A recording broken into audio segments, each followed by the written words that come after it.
My name is Dominique McCanns. I'm currently enrolled in ECCE2203, Guidance in Classroom Management. I will be discussing a few key points based on a video on infant and toddler challenging behaviors.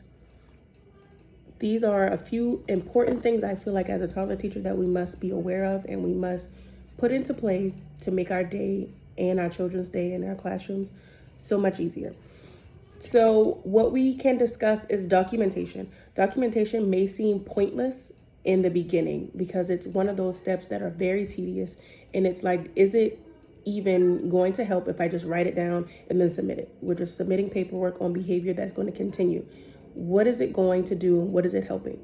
Well, if you continue to do those documents and you continue to submit, someone will be out to help.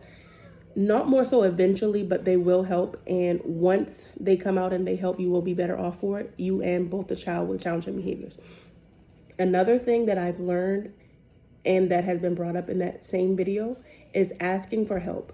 Toddler teachers, we do have a very stressful job. You're dealing with children with the behaviors as well as the ones who aren't able to tell us what the issue is right now.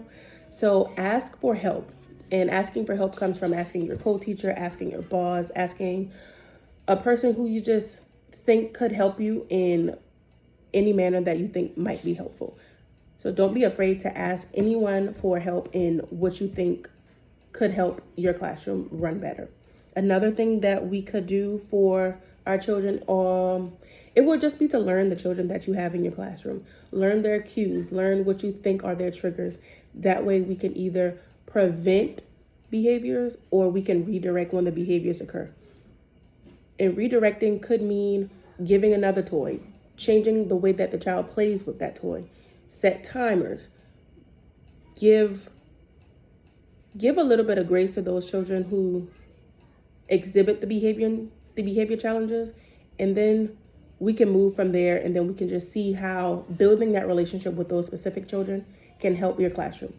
And not only are you building relationships with the children in your care, you're building relationships with the families as well. So that would be having those small conversations at drop-off and pickups that you think could be like, they're not interested. You don't want to tell them every day that their children are having terrible days.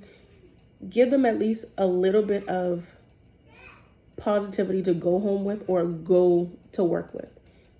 Those words that we are saying to them, they mean something, and the toddlers in your care, they thrive on intentionality. What that means coming from me is the behaviors that you want them to model, you need to in turn model yourself. So we have to also remember that the children without the words, they use their actions as their words. So their behaviors mean that they're trying to say something in a way that isn't, like, I would say it's not positive to you. Like, it's like, oh, you shouldn't be doing that. But they don't know how to communicate what they're trying to say. And then they're acting it out through their behavior. So they're saying what they're saying through their behaviors. Thanks so much. Hope this helps.